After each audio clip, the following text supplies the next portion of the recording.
Okay. Hey guys. I'm sorry. I am late. You know what? So I got here and went to set up my little setup, and I learned that my tripod was broken. It got broken over the festival weekend, which is excellent. So I have to go buy a new tripod today before going to work my events this afternoon. So there's that. But I appreciate your patience with me as I was getting my life in order. Okay, let me share this feed over into the Hennapreneur group because you guys know the drill. There we go, and we're live. Okay, look, so what is it? Today is Tuesday, June 11th. Hey y'all, I'm Chelsea. I'm the person behind Hennapreneur. And twice a month, I go live with you guys to answer questions. We have a live Ask Me Anything session. Today, I've got a handful of questions, not too many, so we're gonna jump right in. Hey Shab, good to see you here. Look, every time I see you, I'm like, she like loses sleep to join me, and it makes me so happy, and I appreciate you for it. I know the time difference is like a thing.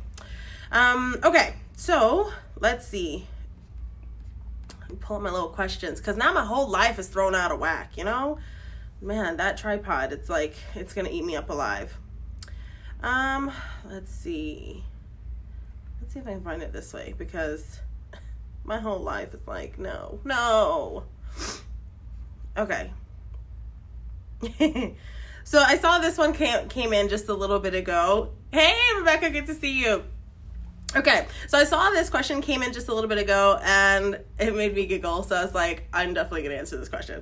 Shav asked, what did it feel like when you first started your business as a henna artist, and what made you decide on henna as opposed to, say, an accountant, since you love working with numbers and doing subs on the spot? So what did it feel like when I first started my business? I feel like that was a really loaded question, and I'm going to answer it, mostly because maybe you guys don't know my story. Like some of you guys, especially if you're new to me, you don't know my story. So actually when I started my business, it was not under the best of circumstances. So if you don't know already, I was working in social work. At the time, I was working as an advocate for women and families who were dealing with domestic violence and sexual assault. And I was like working with a nonprofit, and long story short, I lose my job. And at the time, it was me and my son. He was 15-ish months.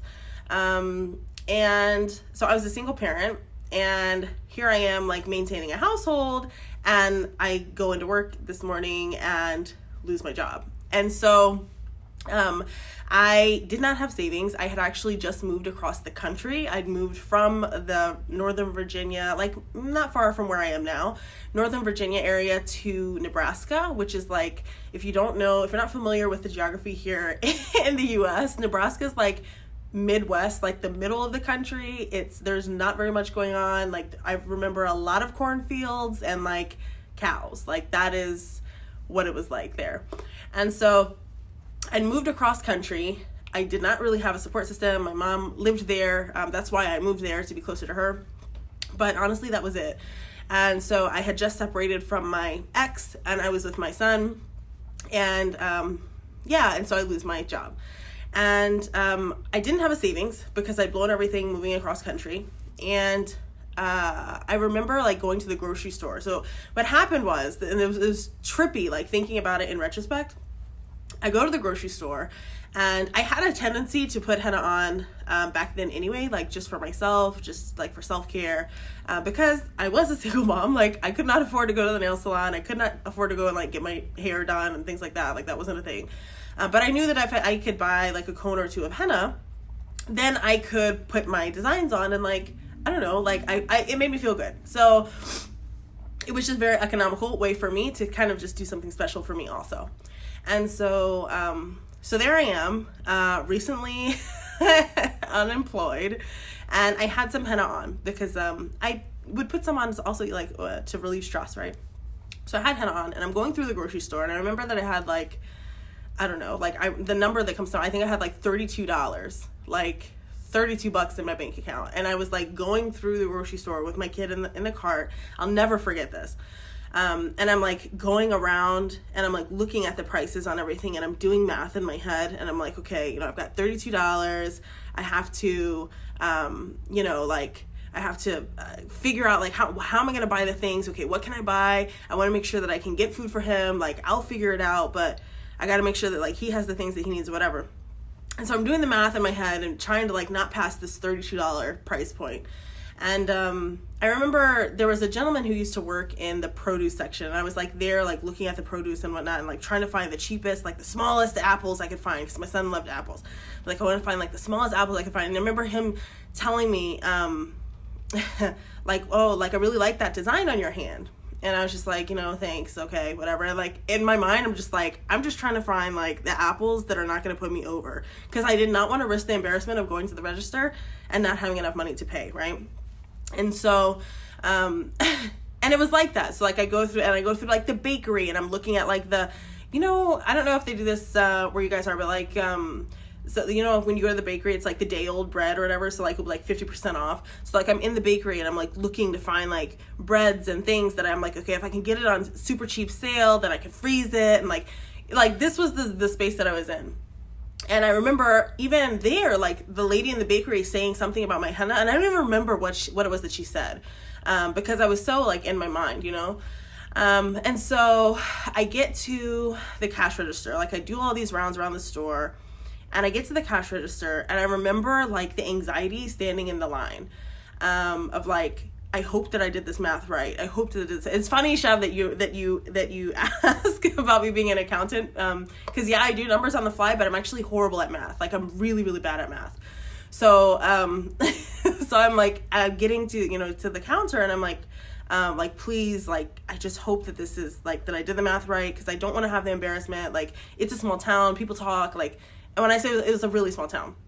And so, but I get to the counter, to the register, and I'll never forget, like, I was so focused on like, don't pass this $32. And the cashier, she was this young lady. She couldn't have been more than like, I don't know, maybe 22 years old, if that.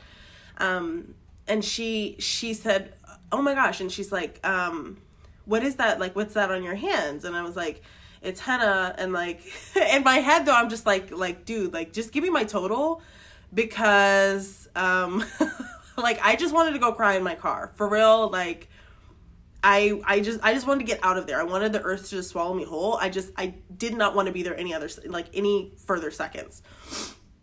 And I remember the cashier saying, wow, she said, well, henna, she said, I've never seen that before. She goes, that's really, really beautiful. Would you do it for me? I'll pay you. And like, those are the words that she used. And I remember like looking up at her and just being like, what did you, like, in my head, I'm like, what did she just say? Did she just say she'll pay me to do her henna? Because I was in such a place of desperation. I respond, I'm like, of course I will do your henna for you. Yes, I will. You can book an appointment with me. Like, what? And I remember telling her like, I didn't have a business card back then. I didn't have, like, that was literally the first time that it even dawned on me that this is something that I could do.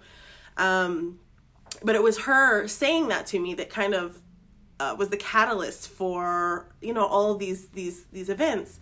And I'm so incredibly thankful to her, for having said those words. And it's so simple. And I know that there's absolutely no way that she, today could have any idea of the way that those couple of words changed my life.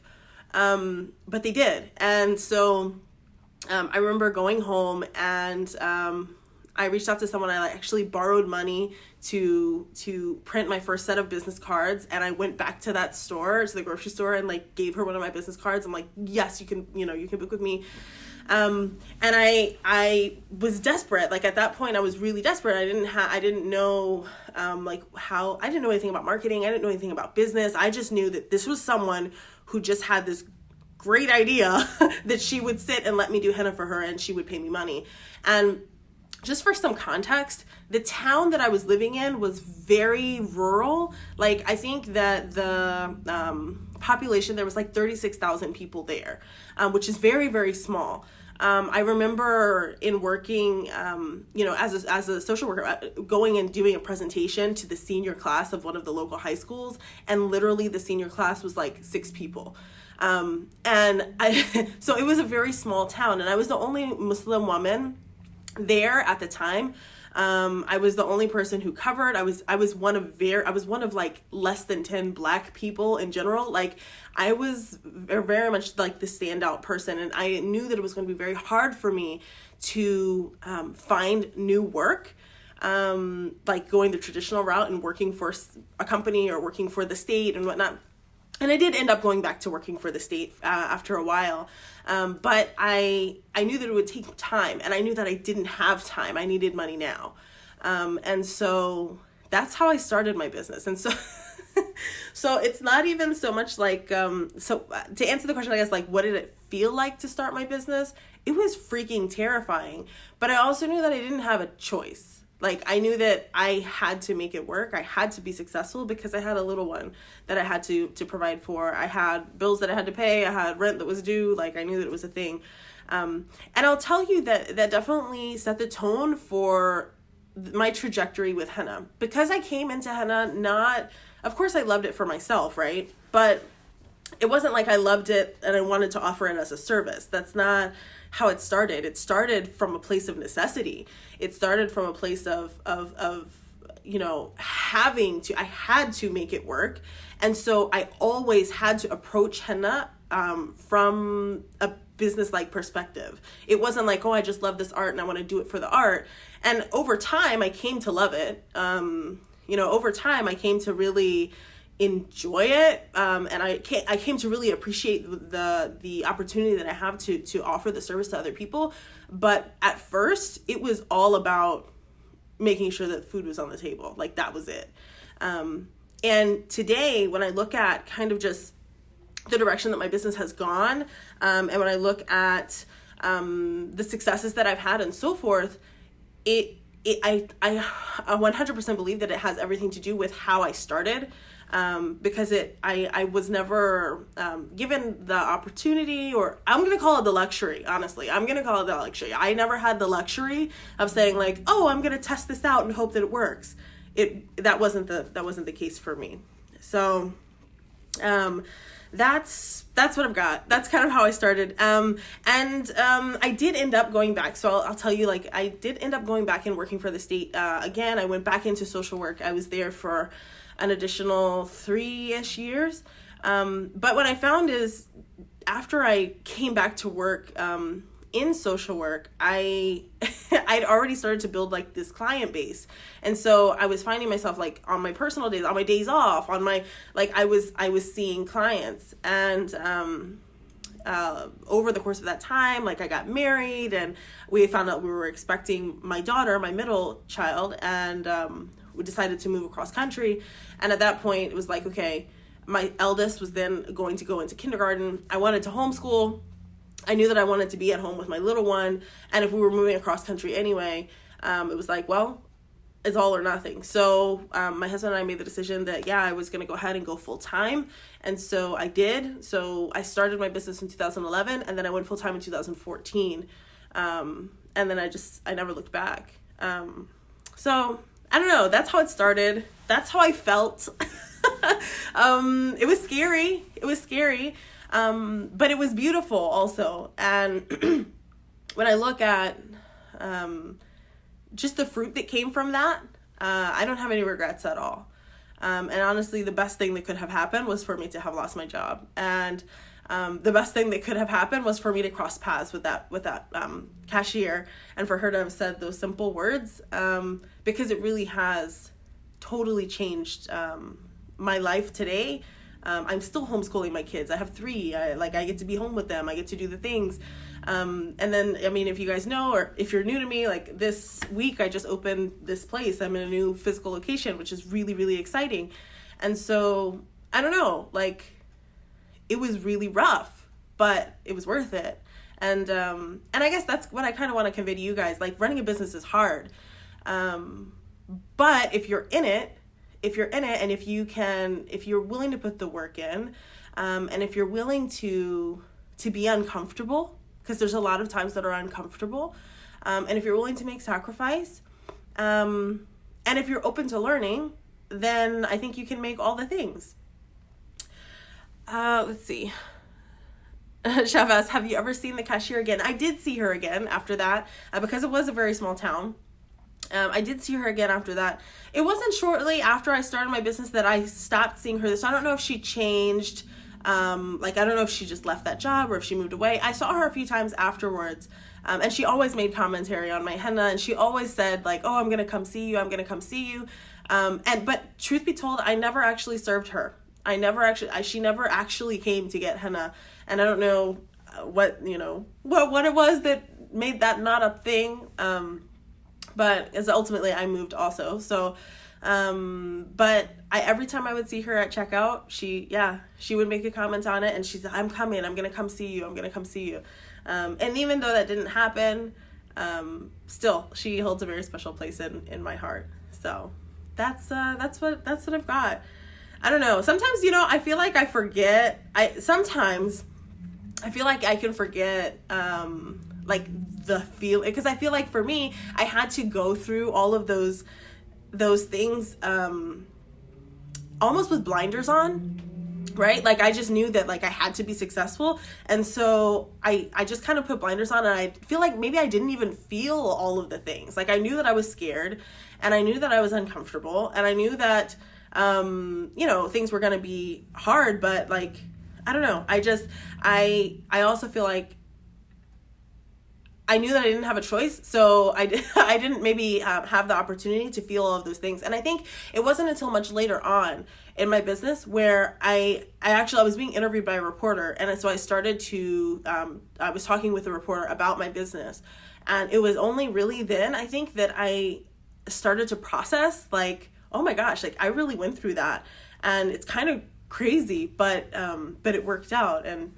I don't know. I just feel a lot of gratitude, I guess. Okay, so let's see. I saw Adila had a really good question about students who are wanting to work with her. So we'll do that one. So let's see. Adila says, I have been getting a lot of inquiries from high school and college students to work with or for me. They've been ordering henna from eBay and Amazon. Of course, I tell them about the safety, but what else can I tell them? There's a lot more to becoming a henna artist than just picking up a cone and start charging people. We all work so hard to do our research and find the right resources. And 2, I really don't need someone to work for me, but if I have this person come and help me as a booth babe, how should I pay her? P.S. When I told her about the importance of mixing henna, her response was something like, haha, I know that I'm buying on the internet as fake henna. I've mixed henna for my hair before. So that's a thing. Okay. So Adila, my high school and college students, they can be so trippy. So my first thought is, listen, everyone wants to, I feel like, I shouldn't say everyone. Many people, they see henna, they come into henna and they're like, hey, like this is really easy. This is good, fast money. I'm going to do this. And then they just like go off to the internet and start working. And you guys just heard my story. My story is kind of similar, right? So it's not like, this is no shade to them, but at the same time, as someone who, is a professional, I totally understand where you're like, yeah, there's more to this. And you're right, there is more to this. So what I could see you doing, and Adila, I hope that maybe this isn't even the thought process that you thought of, like came across, whatever. But I'm almost like, is there a way that you can monetize on this? And I know maybe that's sideways, but like, I feel like it's not. Like, I look at this and I'm like, Adila, you have these people who are coming to you and they want to learn. They want to do the work, and you might not actually have enough inquiries to support sending out these people to work, like do contracts for you. That's fine. If you don't have that sort of workload, that's okay. But you could still, why not start a workshop? Like start a workshop and be like, hey, yeah, listen, so this is the thing. If you'd like to work with me, that's fine. But first I need to make sure that you're proficient. And the way to do that is by taking this workshop. And so you could host a local workshop and run them through the importance of natural henna and a little bit of history and a little bit of, I don't know, you could do whatever you wanted to put, a little mixology if you wanted to, and have it as a series and like have them invest in their learning, because this is the thing too.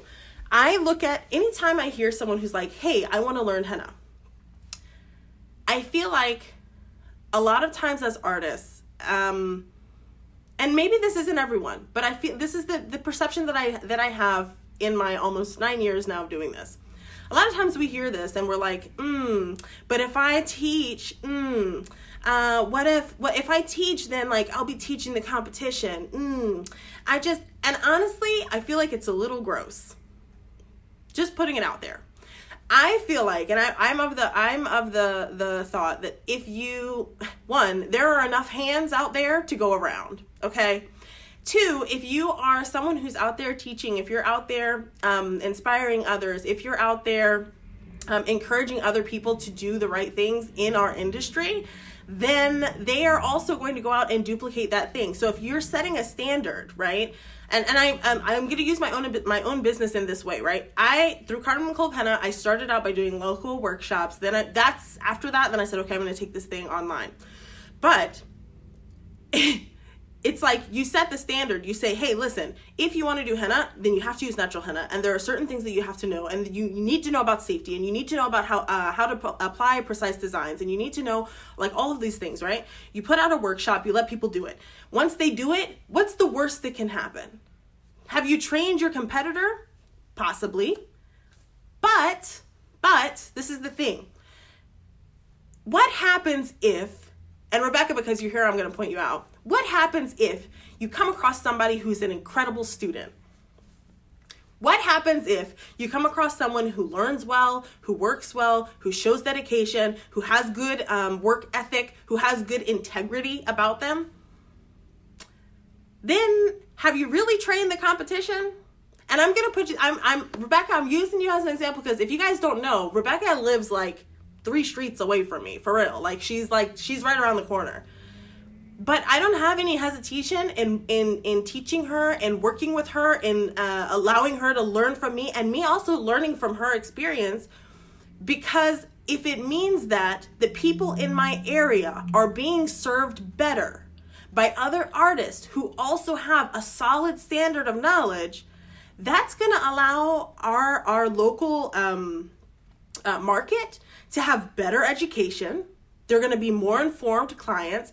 More informed clients are always going to pick the best artist. And I use the word best, but I need to really step back and say, listen, best is relative. For some people, she's going to be best for them. For other people, I'm going to be best for them. For other people, the artist who's I don't know, on the other side of the street, that's going to be best for them. Those people are going to also look through the lens of who's providing natural henna, who has professional services, who's offering great customer service, who's taking my safety seriously, etc. Right?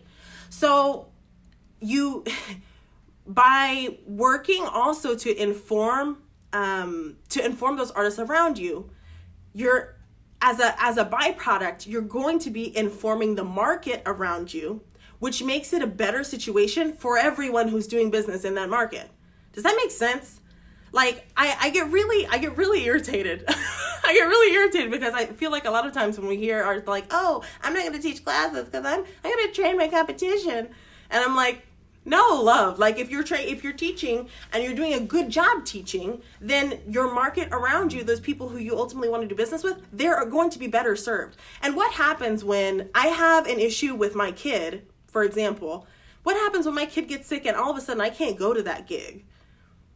Now, because I've taken the time to invest in someone else's learning, to invest in someone else's success by way of sharing education, by way of sharing information, by way of sharing resource, I now have someone I can call on and say, hey, I had this thing happen. Do you mind? Can you go fill in on this gig?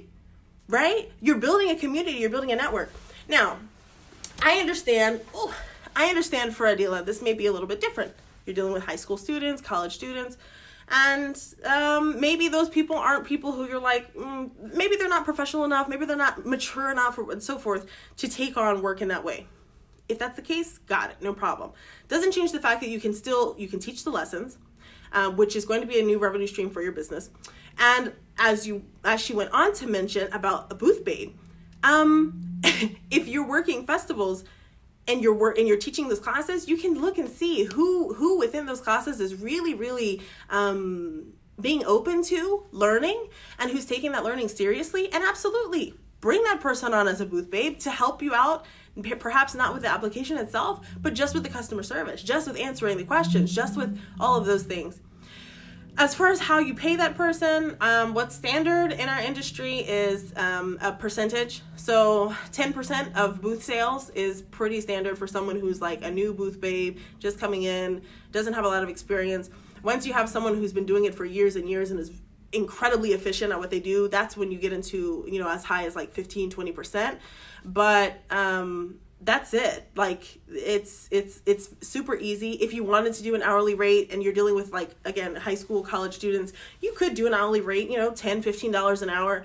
But honestly, if you're doing percentage is going to be easiest for you also, because then you know that you're not taking from sales in case things go wrong. So I don't know. I feel like that's a really candid answer. I don't know if it's perhaps the most politically correct answer. I don't know. That's kind of what I've got for you. So I mean, you guys know me. I'm a straight shooter. So that's what I have. Let me see. I saw some other questions that came in. And I'm sorry, I'm trying to bounce around between here and my laptop because of this whole tripod situation. I feel like if I just touch my phone, it will fall. It will be ruined. Let's see. Oh no, the light went off. I've got a motion sensor in here. There we go. Rebecca said, it's so funny because since I've taken your classes and gained experience, I'm talking about the safety and history of henna now, due to a lot of people thinking it's okay to put henna on without asking questions and assuming it's just the Middle Eastern tradition. Yes, girl.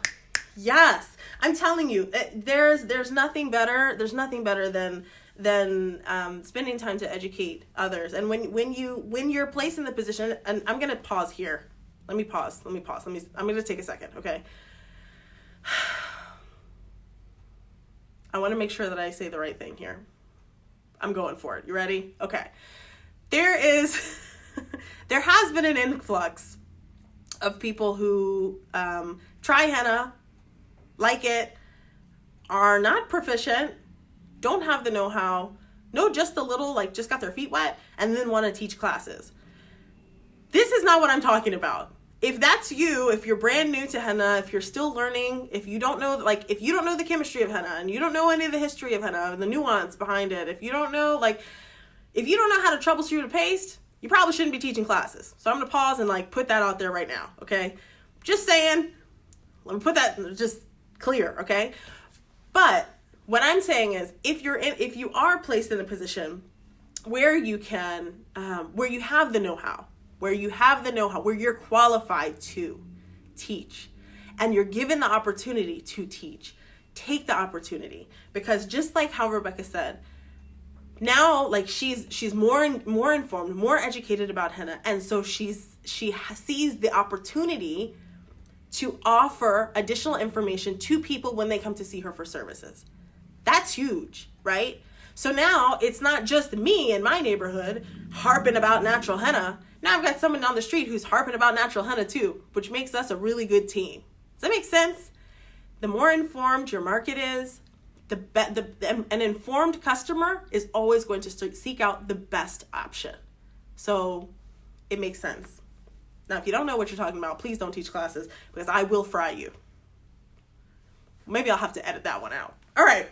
Anyway, Cassandra says, I charge my hourly rate for lessons. The money immediately filters out the tire kickers and the serious inquiries. That is real talk. So for private lessons with me, private lessons with me are priced at higher than my hourly rate, just because I'm teaching a sellable skill. And so in order for anyone to take private lessons with me, they have to first complete mixology and basic design, because that's where I get the understanding. I'm able to know that they've had exposure to the information that they need about the chemistry and the history and the so forth. Once they've completed mixology and basic design, then I will open up the door for them to take private lessons with me. And for me in my business, I only will allow 3 students to take private lessons with me at a time each month. So I don't take more than 3 students each month, because I like to know that I can give them attention. So like if I get the text message after our session, or if I get the email after our session, or if they're like, hey, can I give you a call? Something happened. I know that I'll have the time to be able to follow up with them and give them the answers that they deserve. But I do actually charge more. My rate for private lessons is more than my hourly rate for services, because I'm not just providing a service and leaving. I'm teaching you a skill that you can then use to bring in income for yourself. And because it's a sellable skill, a profitable skill, its price, lessons with me are priced a little bit higher. But I agree. I mean, I feel like the price point should be enough to kind of just push everyone else kind of out there. And yeah, like I'm a firm believer in weeding people out, and so I think that's a really easy way to do it. And I mean, honestly, I feel like anyone could set that up by creating, having a standard class, and hey, you have to attend the standard class. That's enough alone. If people are serious, they'll make the time to go to the class on your schedule, and if not, then well, maybe they're not. But you could even set it up if you're dealing with high school and college students who are the ones who are showing interest. You could set it up as a workshop that's like multi-parts. So maybe it's a 2-day workshop, or like 3 weeks long, an hour session over a course of 3 weeks, or I don't know. You can get so creative with that, but I don't know. I would encourage you, if you feel like there's an opportunity to do something there, then do it. And what's the worst that can happen besides like someone getting a little bit of education about natural henna and then helping you educate the market? Cassandra asked, so at what point do you know when you're qualified to teach? I feel the more I learn, the more I realize how much I don't know. That's true. So I always remind myself, there's a quote that you don't know what you don't know. And I always remind myself of that. You don't know what you don't know. And even like today, I was talking to someone about how I don't know what I don't know about accounting. And so it's like you just don't. So at what point do you know you're qualified to teach? I would say you are probably in a position to teach if you, and I'm not going to give like, oh, you've been doing henna for this much time, because I don't think that's a thing. I would say being qualified to teach would definitely start with, okay, you understand, you know how to prepare natural henna. Not just prepare it, but prepare it well. So I don't mean like paste, like flake it off and we can't keep it on. Like, I mean good solid paste that's going to last depending on the climate and so forth. Also, if you know how to troubleshoot paste, if you know something about the history of henna, and when I say like something about the history of henna, I don't mean like, I don't know, oh, henna has been used in India and Egypt, and like, no, like that's really basic. I'm talking about understanding the cultural nuance of henna, and of course there's so many things that you learn. Like I learned something the other day actually about some symbolism and some designs that I thought was really interesting.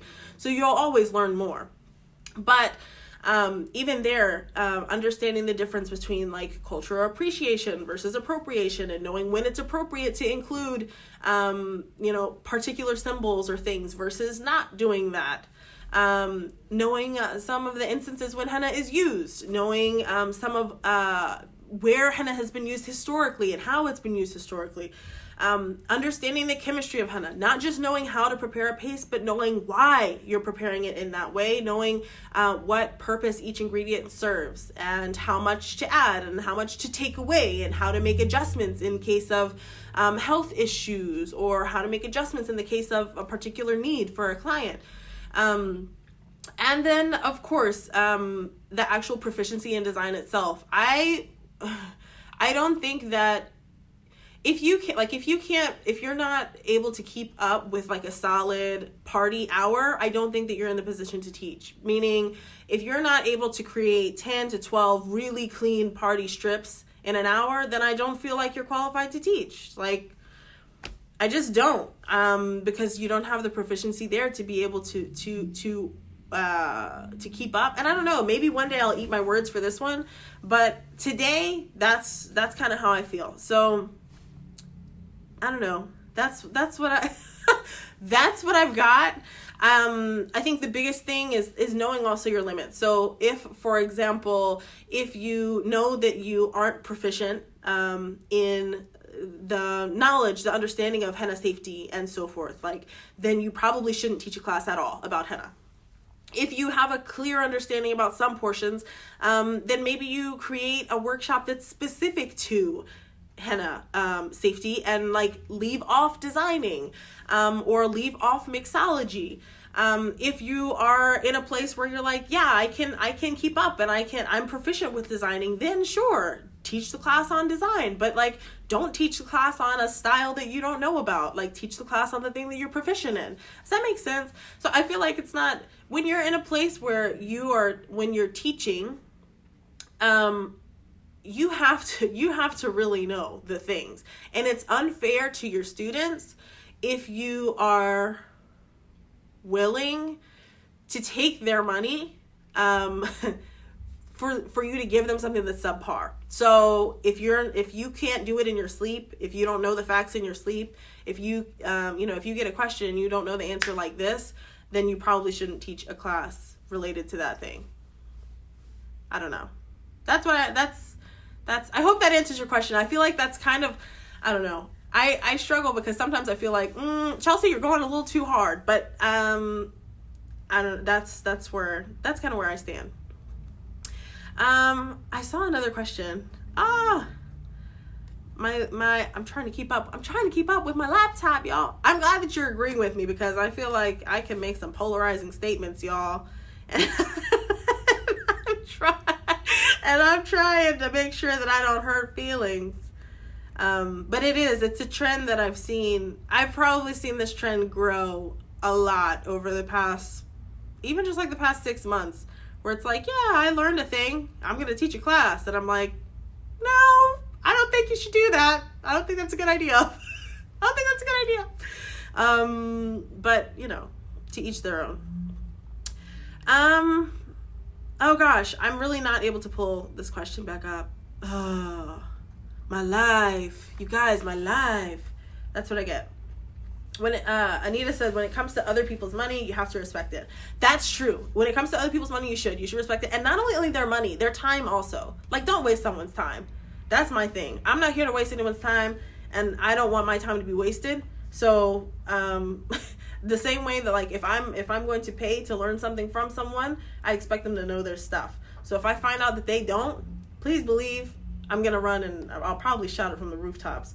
I'm not nice when it comes to that, because it shows disrespect. It shows disrespect, and I don't think that that's good. So I think it's important to have proficiency before teaching ever.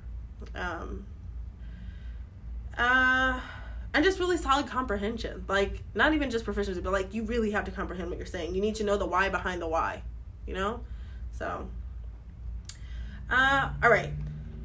So let's see. It is 12:51. So we've been going for about 40 minutes.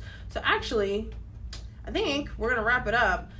Rebecca, I thought I saw that I had a question come in from you, and I cannot pull it up here. And it's kind of making me crazy. Does anybody know? Oh, I can't pull it up. It's not letting me. It's making me, I'm going to lose it. It is what it is. Well, that's what I've got for you guys this time. I don't know if you guys saw. There is, yes. Okay, before I forget.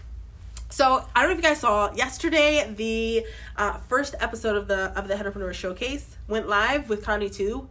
You guys, I freaking love it. And I hope that you guys are loving it as well. So this is the thing, because, I love you guys and I want to do everything with you. I have, we're going to be doing watch parties. So there will be Watch Party Wednesday every week for the length of the, what are they called? Of the series. It's like a season. So I think I have 10 episodes. I think so. I think I have 10 episodes. And so every Wednesday we'll do a watch party inside of the Hennapreneur group where we can watch it together.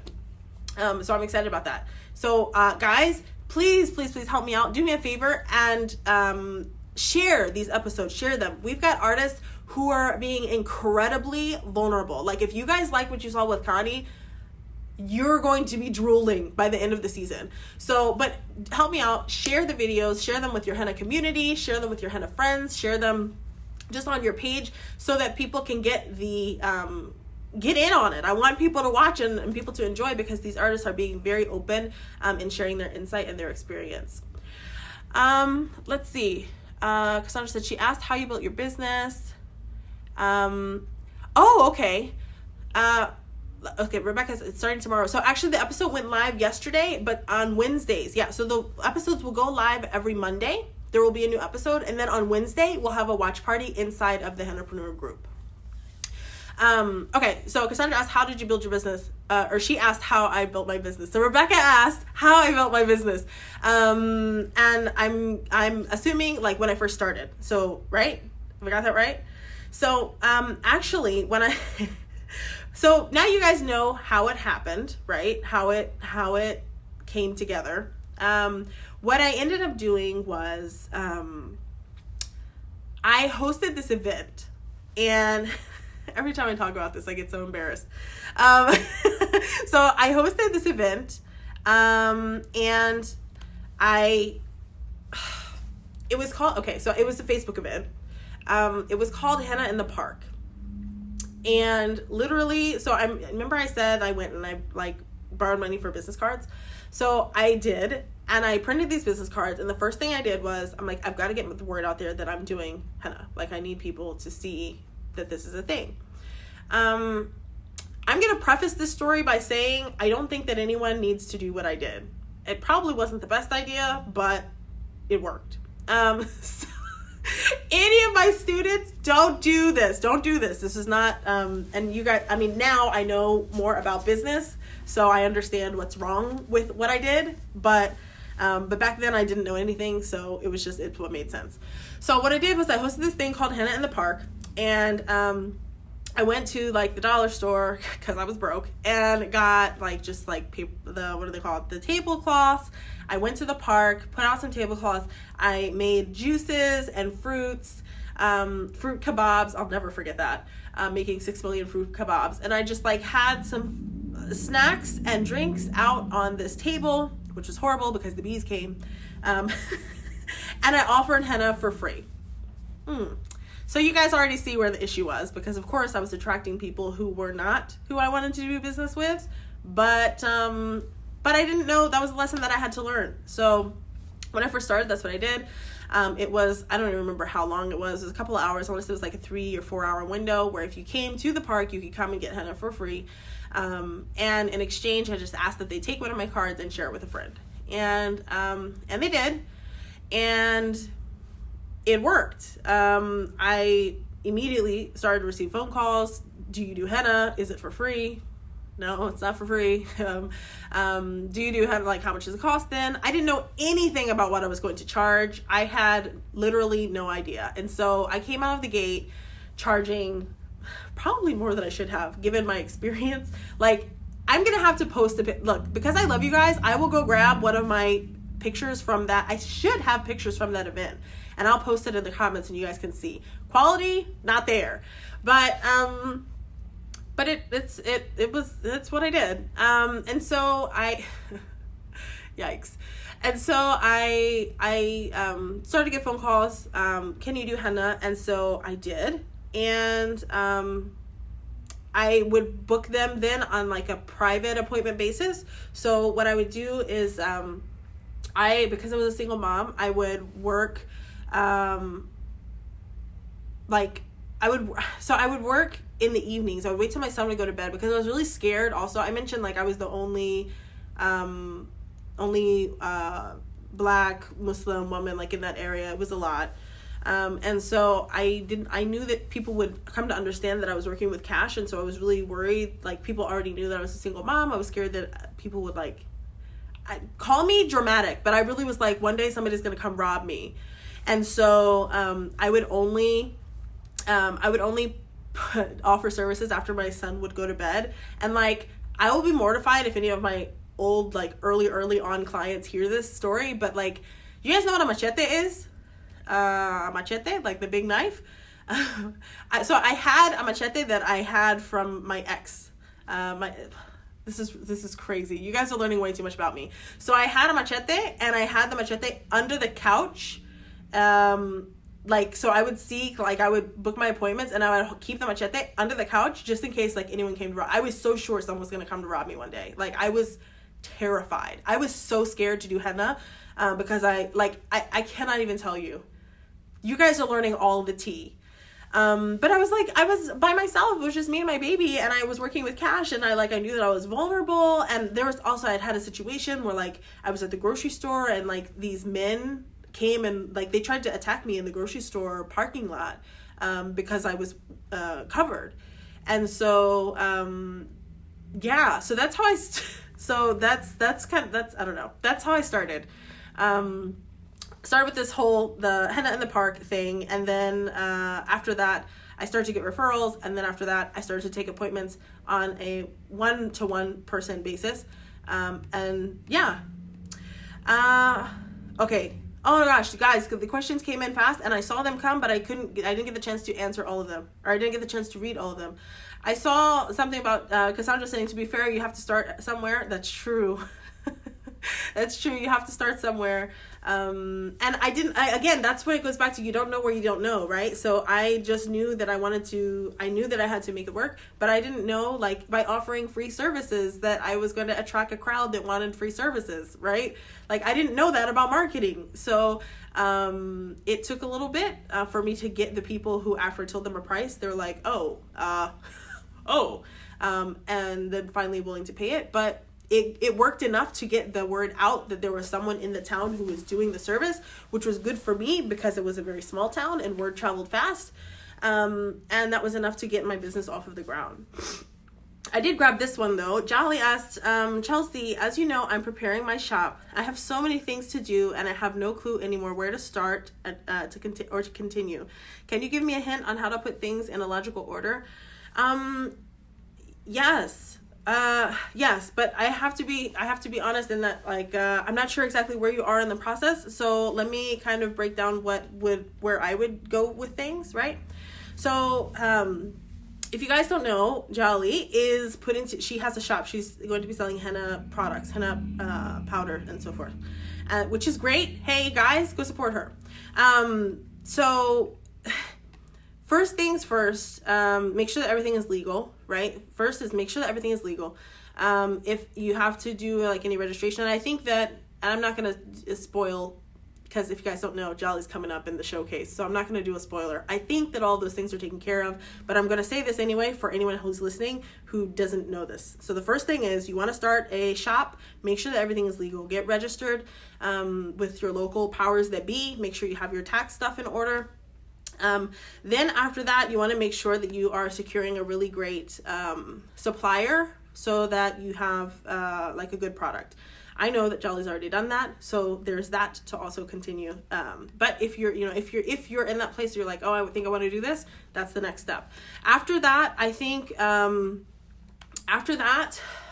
would want to, for sure, first thing is, who are you going to sell to, right? So remember I just said, like, I didn't know what I didn't know when I started marketing to the wrong people immediately. Yeah, we don't want that to happen. So the first thing would be, who are you selling to? And really getting to know and understand your target market and understanding what they're looking for. After you know who it is that you're selling to, then you move into branding that product, right? So when you brand that product, you are talking about, and this is just like a really like crash course to branding, right? you're looking to create a story around that product. So you are talking about like the benefits that it offers and how it's going to provide a solution for a problem, and you are talking about the highlights of it, and you're really writing a story of how this product is going to help the consumer at the end. And for us, because you are starting a henna shop, so you're selling the products to henna artists, the person at the end actually isn't the person who's buying it. The person at the end is the client, right? So it's not the henna artist who's buying the product, it's the client who's getting the stain. Does that make sense?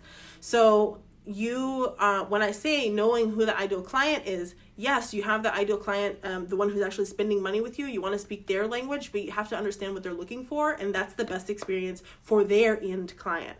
That's a little bit of a difference when you're doing business directly to a client versus doing business with another business owner. Does that make sense? So I would identify that part first and make sure that you have a really clear understanding of what the end person, the end client, the end consumer is wanting, so that you can speak to that as well, because that's going to be what's going to sell your product to the person in between. From there, there's really like the logistics of it, right? So you've got, of course, like setting up the website and setting up the payment processor and so forth. If you're starting early on and you don't have like the means to invest in like a brand new domain and all those things, you can certainly, you could set up your shop through your own business, or you can set up your shop with like its own like Facebook page or whatever, if you were going to do like that. It's something that's free. But you want to start to get the word out. So what you could do, you could allow some people who you feel like are really in alignment with what what you're trying, like in alignment with the end goal, right? So henna artists who you look at and you're like, yes, this person is selling, they're serving the type of people that I want to serve and so forth, like whatever. Those people, you could reach out and say, hey, you want to try my powder? Maybe give them 100 grams in exchange for a testimonial, in exchange for a review on the product, so that you can have what's called social proof. Social proof is when you have someone that's providing their own opinion about your product or about your service in their own words. And that would be something that you would share on social media, that you would share on your website, share in your shop, and so forth. That's why I encourage you guys to always get reviews when you can, because social proof is really important. And yeah, I guess honestly from there, on the side of like running a shop, the biggest challenge for me has been the shipping portion. If you can, as much as you can automate, do automate it. So if you have a system that's going to, create printing labels and so forth for you, like do it. I don't have that. I still hand label all of my orders and it drives me crazy. So if you can automate those things, do it, especially if you're planning to go big with your shop. I never intended to go big with my shop, so I didn't choose to invest in that. But even with a payment processor, like if you use like Square, you can set up a shop in your Square, and Square will give you it'll give you the options to set up for shipping, whatnot, and so forth, and it will keep all of your information really nicely organized if you wanted to do it that way, without having a separate system. So I don't know. I hope that answers your question. I would give you a little bit more of a solid answer, but I'm not sure exactly where you're at in the process. So that's kind of like an overview. And of course, if there's something specific, you're welcome to, you can tag me inside of the Hennapreneur community and ask there, and I'm happy to answer. Darty said, so if they like your design, but will only get from you if it's free, does that mean you're not good enough, or are they fake praising you? Neither. It just means that it's poor marketing. That's what that means. So if you have someone, like, people can really love your design, and that's great.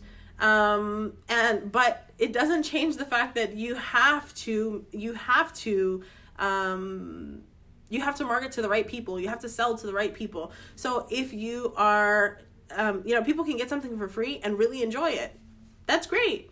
But if they're not willing to put $1 behind what they're saying, then that's not your ideal client. And I feel like, when I talk about ideal client, guys, I talk about ideal clients in every single Q&A session, every single one, and it's not by chance. You have to know who you're doing business with before you do anything, before you brand your business, before you go out trying to advertise, before you name your business. You need to know who your ideal client is, okay? So if your ideal client, and by default, right, your ideal client must be someone who is able and willing to purchase your services. So if you are offering services for free and that person is really thrilled with them, great. That means they're a great client for you if you're offering free work, in which case it's not work, it's a hobby. But if you're offering services and they're willing to pay, then that would be one of the things that qualifies them as potentially being an ideal client. That's something that can't be skipped over. So, people can really love your work and really enjoy it for free. That doesn't mean that they're fake praising you. And it doesn't mean that you're not good either. You can be very good. I can be I think I'm pretty good, and I could offer henna for free, and I think people would like it a lot. Doesn't change the fact that I'm not going to do it. And it doesn't change the fact that the people who would want me to do it are not people who I want to do business with. Does that make sense? You have to know who that ideal client is. And once you know who they are and you can engage with them, then it makes the selling different. And yeah. Okay. Oh my gosh, you guys, I'm loving your comments asking about Jolly's line. I cannot wait. Look, you guys are going to love so much when you see her interview. Because I think that you're gonna love hearing from her. I loved talking to her. But I'm not gonna give any spoilers because I'm not that person. Let's see. Karen said, "Hi Chelsea. So even if you're still practicing, would you do this for free or would you charge a little something something?" Karen, I freaking love you. So when you first start, you can work for free. Listen, okay, let's pause. Let's have a heart to heart. We're gonna have a heart to heart, okay? All right. When you first start with henna, odds are you're not very good, right? That's just keeping it real. And that's okay. And with time and with experience, you're going to improve. So when you first start and you are like, okay, I need, turn the light on. And when you first start and you're like, I need experience, I need skin, it is okay to offer those services for free. What's different is when you're offering those services, you are not advertising your business. You are saying, hey, family member, hey, friend, hey, someone who I'm not going to be doing business with. This is the type of person that you're going to grab for practice. When I practice, when I first started, I used to work on my sister. I have so many pictures of my sister early on. Like if I pulled, a lot of my images are of my sister's hands and feet. I would do henna on my mom. I would do henna on just like friends that I had that I'm like, okay, can I borrow your hands? And sometimes even like friends, sometimes they would want to give me something. And if they wanted to tip me, that was fine. But I wasn't saying, hey, my name is Cardamom Clove Henna and I'm offering henna for free. Does that make sense? This isn't something you advertise. This isn't something that, because when you advertise, when you do this thing, this marketing, you're creating what's called your brand's voice. You're creating a brand's expectation. And so then people later on, they're going to go, I remember that business. They offer henna for free. Why is it now that they're charging $50 for a half hour? Why is it now that they're charging $100 for an hour of service? It used to be free. What's different? Your clients aren't going to know. They don't understand the work that goes into building a skill set. Okay? They don't see the work that's put in. They don't see the money that you invest in classes. They don't see the time and effort that you put into practicing every day. They don't see, and honestly, like just frankly, right? People who don't do henna think that just about any henna is good. Like, have you guys, when you work at an event or something and someone's like, hey, can you do this picture from my phone? And they bring you the Pinterest image and you're like, really? You want me to do that? And they're like, yeah, I love it. I saw it 3 months ago and I've been waiting all this time to get this design. You guys, they're not the expert. You are the expert, right? And so when you're in that space of, okay, I need to practice, you can practice and you can work on the friend and the neighbor and the family and whoever, those people who are close to you, and they're probably going to think that the work is great, which is also why when you're in that practicing phase, it's probably not the best idea to let those people gas you up. The best thing would be to take those images and pop them into the community, take those images and share them with a mentor, take those images and give them, place them in a place where other henna artists can give you feedback, because the people who you're actually doing the henna on are probably going to tell you it's a great job because they don't do it. They don't know. So then once you've reached a place of proficiency, then you can say, okay, I'm representing now, not Chelsea practicing. I am now representing my business. And so I'm going to take my business out there and share it for X amount of dollars for my time. Does that make sense? If that makes sense, like, give me a like, let me make sure, because I feel like this is a trap that it's so easy to fall into, especially early on. And I don't want you to make the mistake of immediately going out and representing your brand and setting the wrong expectations. Because if you do, you will have to rebuild whatever following you create. Like whatever efforts you think are paying off and you building that following, it will all fall flat on the ground when you come ready to charge. When you're like, yes, I'm ready to make this my business.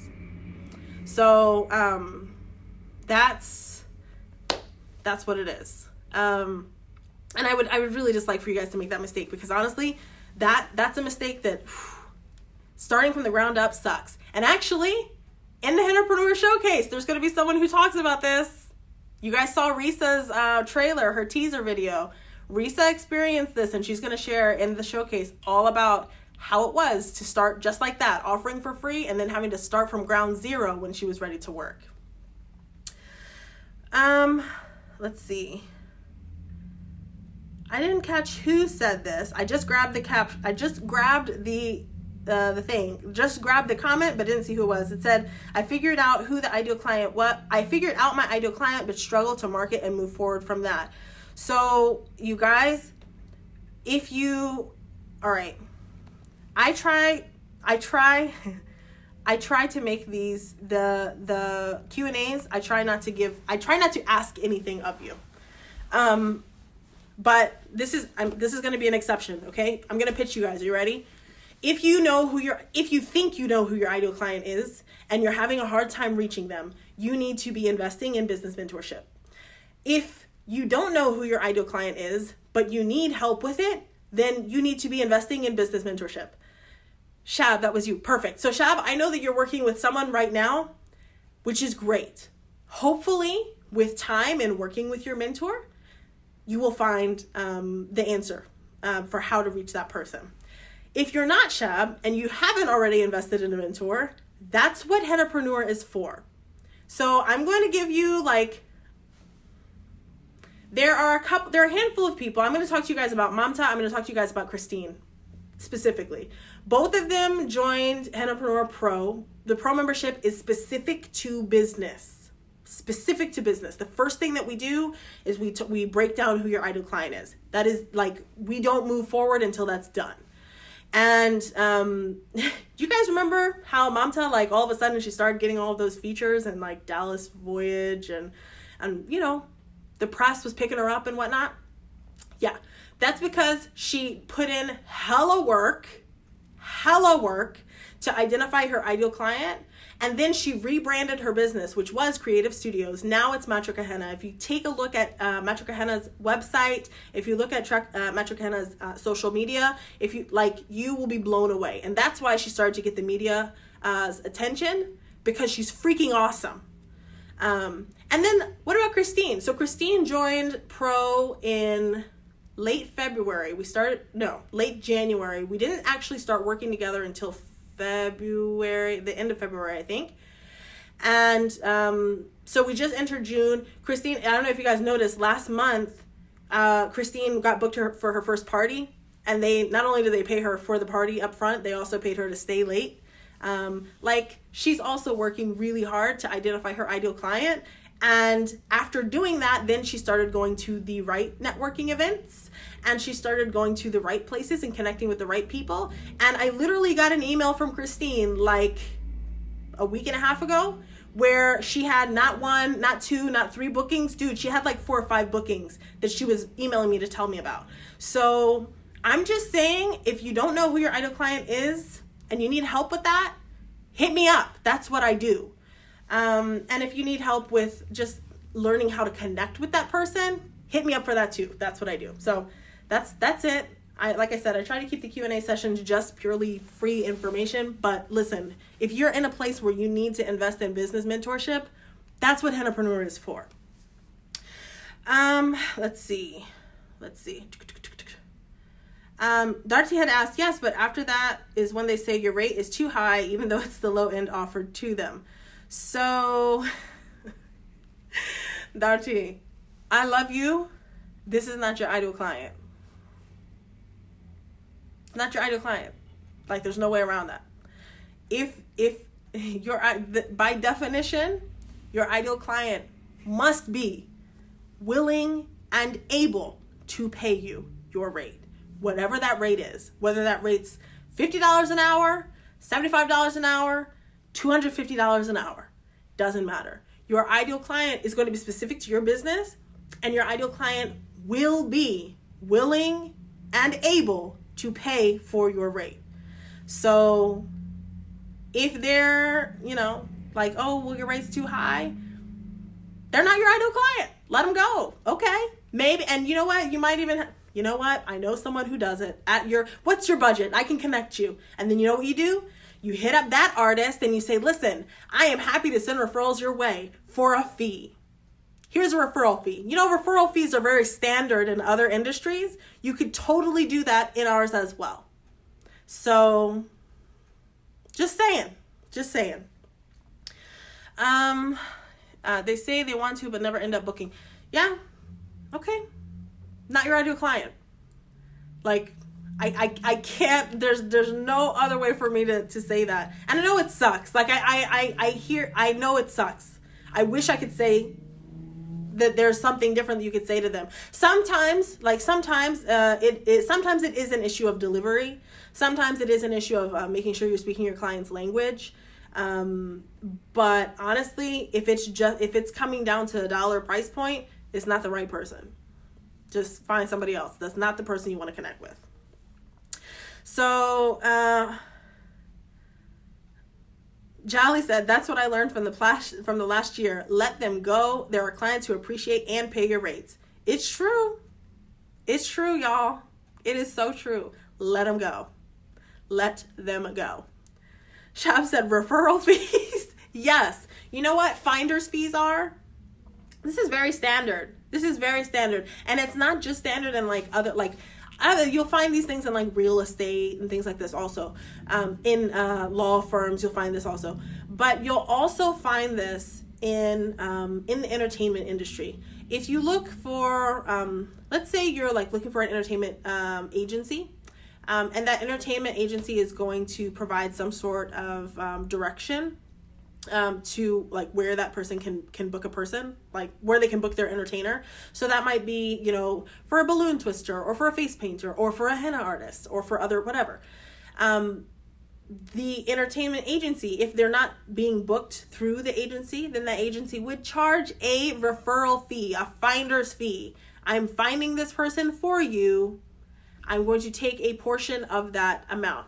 And the thing is, it's just like, you guys, this is just like if you go to work in someone else's booth, right?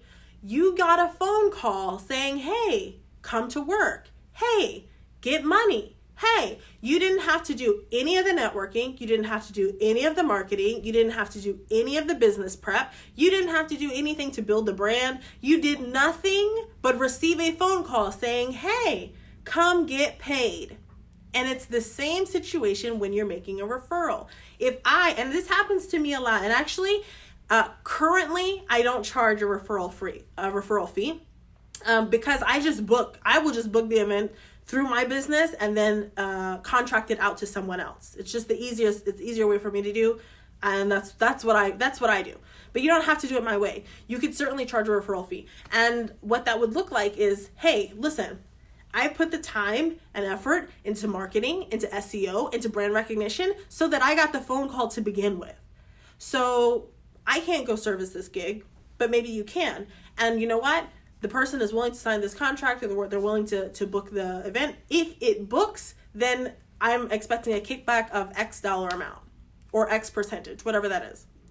And it makes sense and it's fair. So there's that. So Darcy, maybe that's something, listen, hustle. Maybe that's something that you add in. Look, if for whatever reason that's not a thing, I'll set up a referral system. Yeah, I can send this client to you, but for a finder's fee. And to be clear, you're not charging the client the finder's fee, you're charging the artist who's making the money the finder's fee. So there's that. I think that I got everything. I think that I did. And if I didn't, that's okay. If I didn't, we'll roll whatever I missed over into the next Q&A session, because now we've gone over an hour. But that's it. I want to say thank you, of course. Thank you guys for joining me, for allowing me to rant at you a little bit today. I've been on it today. I'm like on it. I'm on it a little bit. Can you guys tell that like I need a little more sleep or something? But no, I appreciate you guys giving me the opportunity to answer your questions and to give you a little bit of my insight, and for valuing it enough to listen. And of course, if you have any questions about what I've said here today, you're welcome. You can leave them in the comments. Otherwise, you can tag me inside of the Hennapreneur community. Keep an eye out for the watch party tomorrow. And yeah, each week we're doing the things. We're doing the showcase. Join us for the showcase. Please watch the showcase, share the showcase, help me to support these other artists. I cannot tell you how excited I am for the showcase. I cannot tell you how excited I am for the nuggets that these artists are sharing. Like, they're just dropping gems left and right. And I want you guys to I want you to take full advantage of all of it. So not only will you relate to them just as humans and as people and as business owners and as henna artists, but you will learn from them for every single one of these episodes that you see. So I would love it if I could ask you one little thing. Share the episodes. Share the episodes. Help me get them out there. Help me get other eyes on those things. And so that they can also, so that other people can see them, and so that these artists can also be affirmed that they did the right thing in sharing their insights with us. And that's what I got. This is all on your page, Christy asked. Yes. Yes. So the first episode went live yesterday, and it's pinned to the top of Hennapreneur today. And inside of the Hennapreneur community, the private Facebook group, will have a watch party tomorrow as well.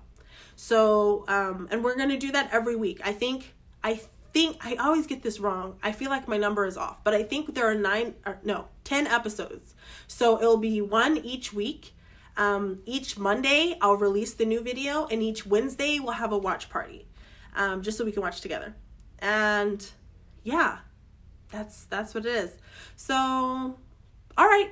I love you guys. I'll grab the link for you and I'll put it in the comments. Okay. And yeah, I'll see you guys later. Okay. Bye.